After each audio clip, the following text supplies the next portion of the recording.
Hello বন্ধুরা, আসসালামু আলাইকুম। সিনহা কিচেনে আপনাদের সকলকে স্বাগতম। আশা করি সবাই ভালো আছেন।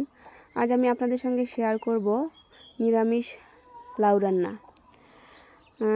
গাছে এই শেষ সময়ে একটা লাউ ছিল, দেখতে অতটা সুন্দর ছিল না, তারপরেও লাউটা পেরে কেটে কুটে পরিষ্কার করে নিলাম। আমি নিরামিষ লাউ রান্নায় দুটো আলু দিব, কারণ নিরামিষ লাউ রান্নায় যদি আলু দেয়া হয় তাহলে আলুটা খেতে অনেক ভালো লাগে।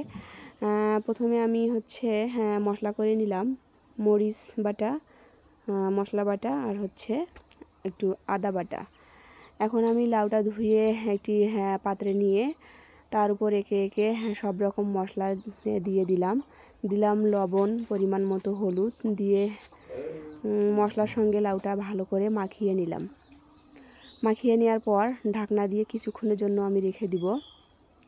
এখন আমি চুলায় কড়াই বসিয়ে তাতে পরিমাণ মতো তেল দিয়ে তাতে আমি ওই ফালি করে রাখা আলুগুলো দিয়ে দিলাম। আলুগুলো দিয়ে আমি হালকা করে একটু হলুদ, হালকা একটু লবণ দিয়ে আলুগুলো আমি ভেজে নিব। ভেজে নেওয়ার কারণ আলুগুলো ভাজার ফলে খেতে অনেকটা ভালো লাগে। তো বন্ধুরা দেখেন, আমার আলুর কালার চেঞ্জ হয়ে গেছে, তার মানে আলুগুলো আমার ভাজা হয়ে গেছে। এই পর্যায়ে আমি আলুগুলোকে উঠিয়ে নিলাম। এখন আমি ওই তেলেই দুটো শুকনো লঙ্কা আর একটু নিরামিষ লাউ রান্নায় আমি কালিজিরা ফোড়ন দিয়ে দিলাম। এখন আমি এই ফোড়নে ওই মাখিয়ে রাখা লাউগুলো দিয়ে দিলাম।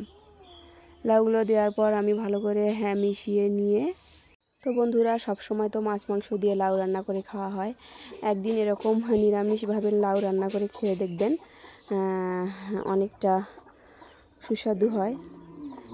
এ পর্যায়ে আমি ভেজে রেখেছিলাম যে আলুগুলো, সেগুলো লাউয়ের মধ্যে দিয়ে দিলাম। আমার নিরামিষ লাউ রান্না প্রায় শেষ।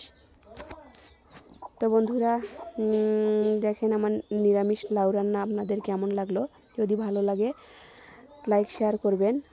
আমার চ্যানেলে নতুন হলে চ্যানেলটিকে সাবস্ক্রাইব করবেন। খোদা হাফেজ।